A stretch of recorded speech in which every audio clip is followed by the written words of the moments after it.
My name is Jae Omar.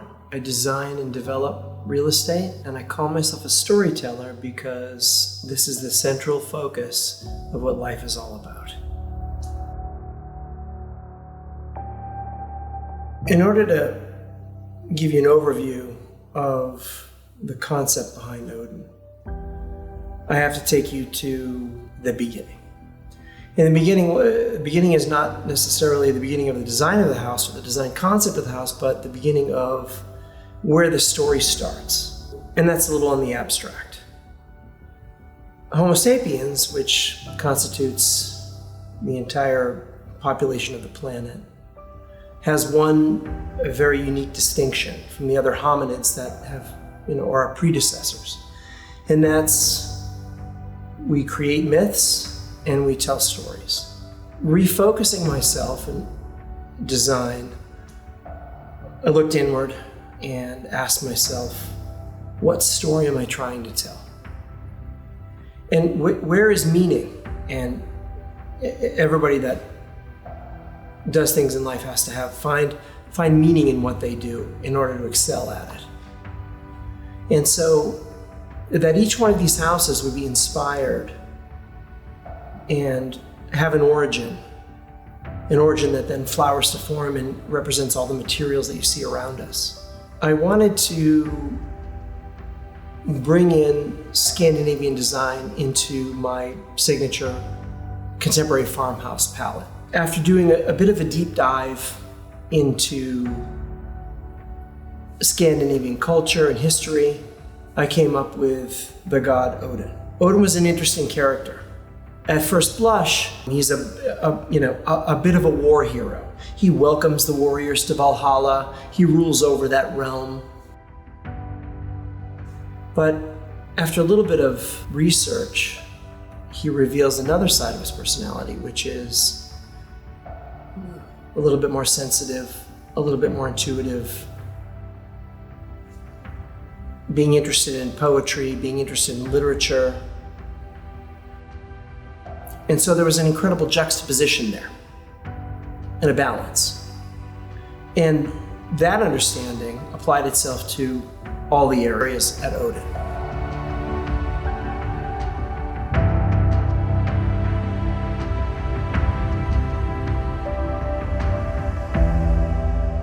The stories aren't always apparent. Sometimes they require some revealing. And that only happens after spending time there. It's not easy to make a large space feel intimate. One of the ways that we do that is by adding soft divisions that allow the transference of light, yet create a soft barrier. The entry, for example, there's a dividing screen that's cut from the flat white oak. And this allows the transfer of light, but intimacy to the dining room and both the living room. And this is a move that we do regularly in order to make large spaces feel more intimate. You walk into a large square foot house.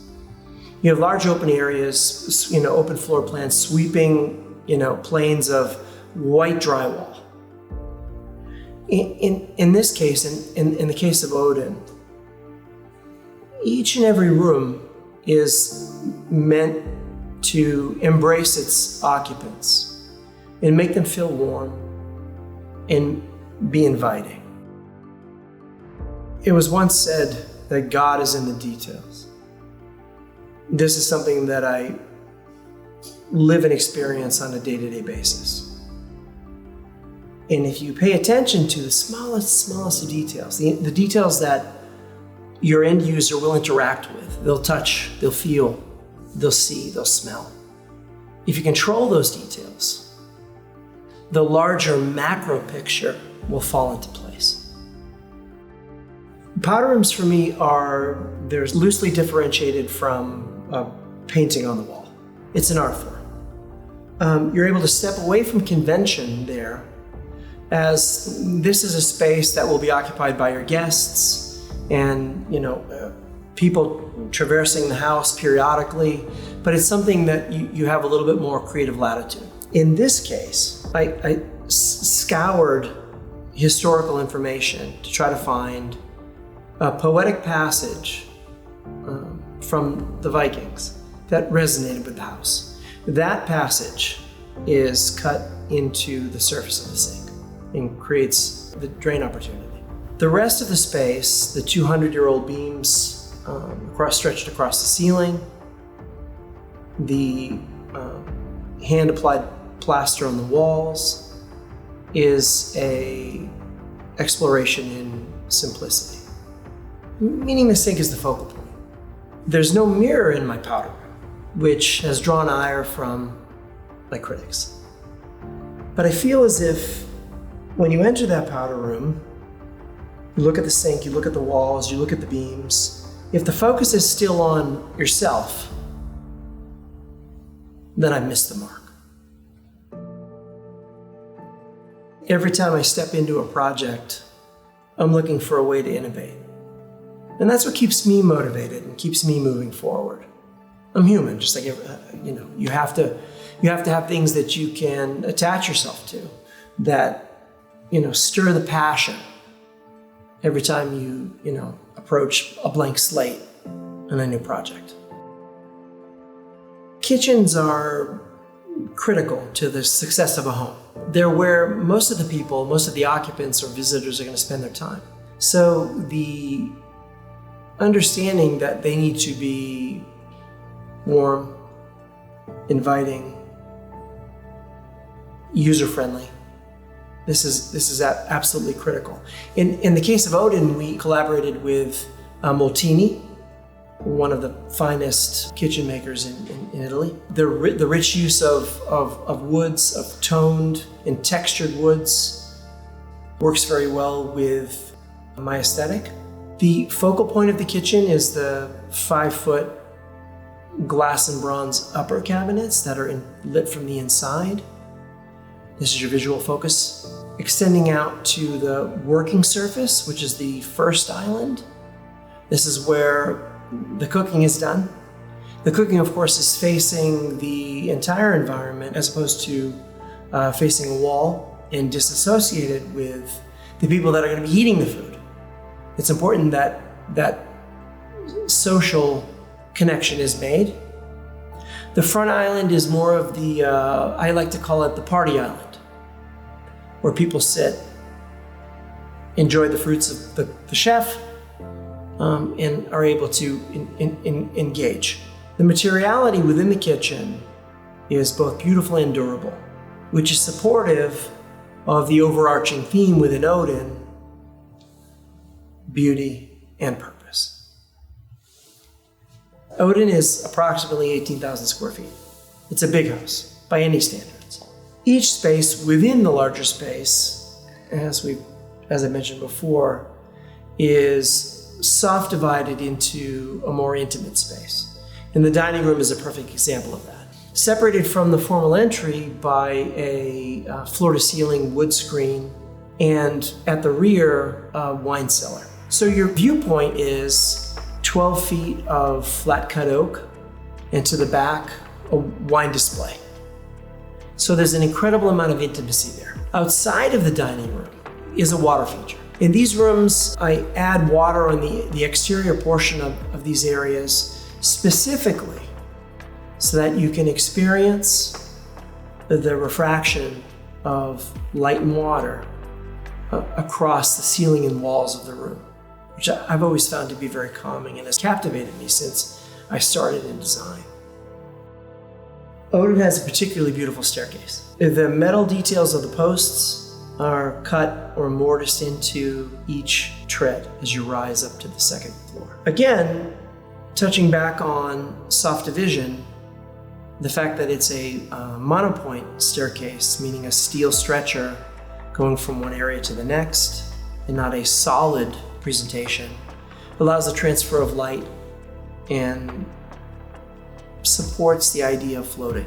And since the backdrop of the staircase is our office, which holds a double-sided bookcase, and so therefore the staircase is viewable from both the office and the rest of the main floor, the great room, it was critical that this was beautiful from all angles. Let's talk about the office. Let me take a step back to COVID. During COVID, we had to reevaluate what a home space looks like.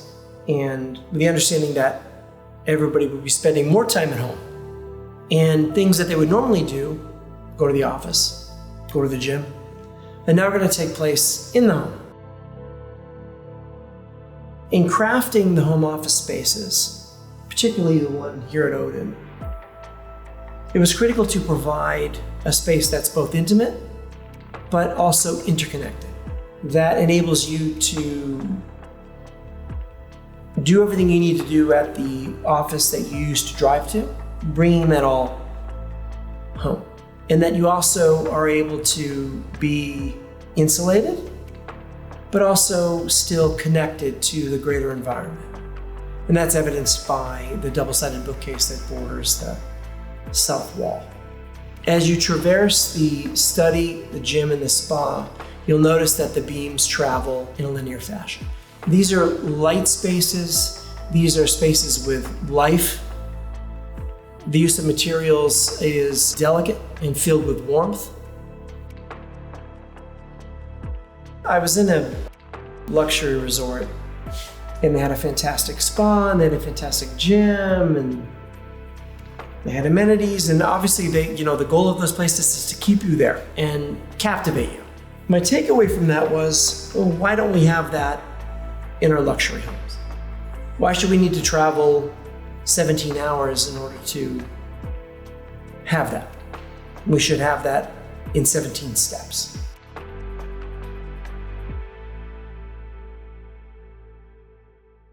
What we have here is something completely different. And it's hard to convey that to an audience that's distracted by special effects. We have real design and real quality. There's passion in every inch of these houses. And everybody that comes here understands that, can feel it. But for all the people that haven't been here, I need them to understand that this is something that's so very, very, very different. And I've spent my life, I've shaved, I'm fairly certain, I don't have any medical evidence, but I'm fairly certain I've shaved years off my life with stress in order to execute these things.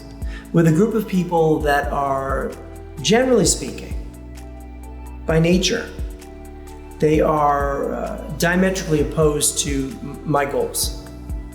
They want to get in, they want to get out. This is construction. And here I come, slow everybody down. Let's focus on the micro universe. And let's craft something that is uncommon. And so I spend my week, my month, my years fighting with everybody around me, trying to convince them to come over to my side.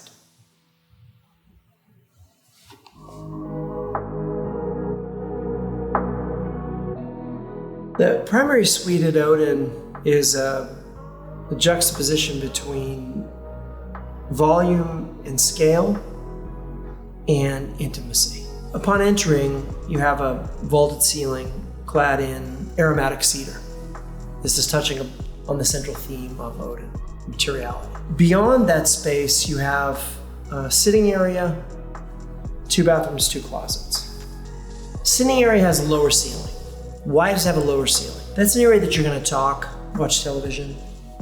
And acoustically, it's better that the ceiling is lower there and not vaulted, and that it's not an echo chamber. And this contributes to the overall understanding that we need to have intimacy in private spaces. The natural materials, the open grain woods, convey a sense of warmth. Absolutely influences the natural light within the space, as do the plaster walls, which have a sueded effect and are incredibly warm and textural. What's hard to convey in these spaces is that my central focus in any given area is to captivate you emotionally. When I design a space, it's not just a question of how's this gonna look. Anybody can do that.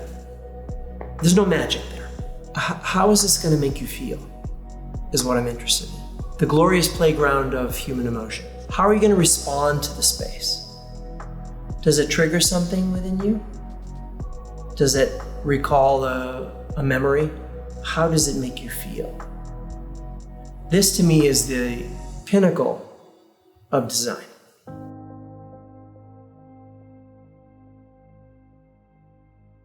I don't just design the spaces and then hand them to somebody else to execute. I'm involved and run point on execution. And that's because most of the things that we're trying to do here are unique, and there's always an element of not been done before. And so when you enter that realm, you have to educate everybody around you and bring them with you in order for that to be executed properly. I'm an emotional person. I filter things, stimulus through my set of emotions. That's a good thing and a bad thing. It allows me to imagine spaces like this and to forecast, as I said before, how you're going to feel when you enter the space. And that's presumptuous, and there's an element of hubris there. I explain that as I understand the environment, I understand what people need, and this is a position of servitude. Once I understand that, I give you back what you need. And this is critical for me in every environment that I craft.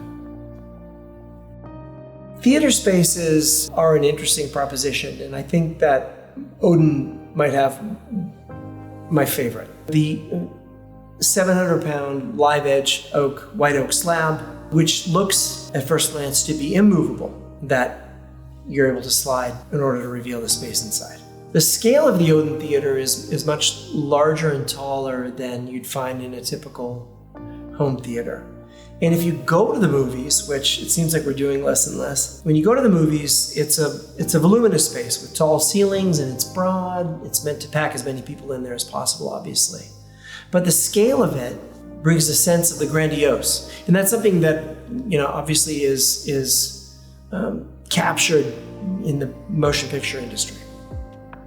And so transferring that scale to the home theater was part of my initial inspiration for ODIN's theater space. The theater space comes with a complete bar at the back so that you don't have to leave. There's space for a counter and or a table in case you decide to enjoy libations or food within the space. It's tiered, as many theaters are. Along the bottom, there's a wainscoting detail where the linen fabric meets the recessed wood wainscoting detail. And that is done in a shu sugiban, a very textured and dark wood, done with the 2,000-year-old technique of burning the wood with a torch. This creates texture and drama. What better space to have drama than your theater? When I first started doing homes or crafting homes for sale, I like to call them that as opposed to spec houses, which maybe other people do spec houses. I do homes that happen to be for sale, but they're homes. That's a differentiating factor. It's obviously a business, and you have to pay attention to what you spend in business in order to survive. Most of the developers I worked with early in my career looked for places to cut, and the common place to cut was the ancillary bedrooms and bathrooms. When I started thinking about designing those areas, I thought about, well, who's going to live there? Who's going to be there? My son. My dad. My mom visiting. The thought of cutting in those spaces is unacceptable. They need to be as intimate and warm and as engaged as the rest of the house. And this early on made me not as popular with the people who were trying to balance the budget, but I didn't and I don't care much about that. The backyard at ODIN is both complete, voluminous, and as detailed as the inside of ODIN. The pool, which is a junior Olympic stretching more than 75 feet, has, of course, a built-in jacuzzi, but also a sunken fire pit that allows you a viewing angle that is level with the water line. The fire pit itself is a 4,500-pound boulder that took us 9 hours to set. In fact, at one point, coming through the house, it almost fell through the entryway into the basement because of the weight. These are the types of things that we do that others shy away from. That 9-hour journey from entry to fire. These are things that I think set us apart. We're willing to take that journey and suffer through that and ask everybody, unfortunately, around us to suffer through that in order to have this outcome. One of the most interesting parts of the project was curating the art. The single funnest part of the project at ODIN. My partners, creative art partners, and D2 Art LA tirelessly worked to curate collections that underpin the myth of ODIN. So everything in the house is, all the art, all the sculpture is myth-based and supports that initial concept. Legacy is an interesting proposition. You have a market that has requirements and demands. We're in business, so you have to meet those demands. But out beyond that, my commitment to quality, to innovation, to poetry, supersedes my allegiance to market conditions. That's what really rules my universe. And I believe that that truth will stand the test of time and communicate a sense of timelessness within my projects. Initially, when I started doing design work, I was eager to please. I wanted to hear what you needed. I wanted to interpret that. And I wanted to make you happy. Nobody is captivated by your work when you're eager to please. When you capture your own vision and you walk a mile over hot coals in order to deliver it, this is when people start to respect your work. Now, my approach has evolved into understanding the space, understanding the environment, understanding what's going to happen there. And the absolute most important thing, how is it that the people that come here, when they behold the space, when they experience it, when they touch it, how are they going to feel? And this has become my singular focus. Going back to my initial comments about storytelling, ODIN has been an incredible chapter in my body of work. It's both masculine and feminine, it's bold and it's calming, it's beauty and its purpose. Those contrasts really define my life in design. It's complicated. Life is complicated. Design is complicated. Making an 18,000 square foot house feel intimate and warm for its occupants is complicated. But that's what we're here to do. And ultimately, you'll be the judge if we were effective. Thank you.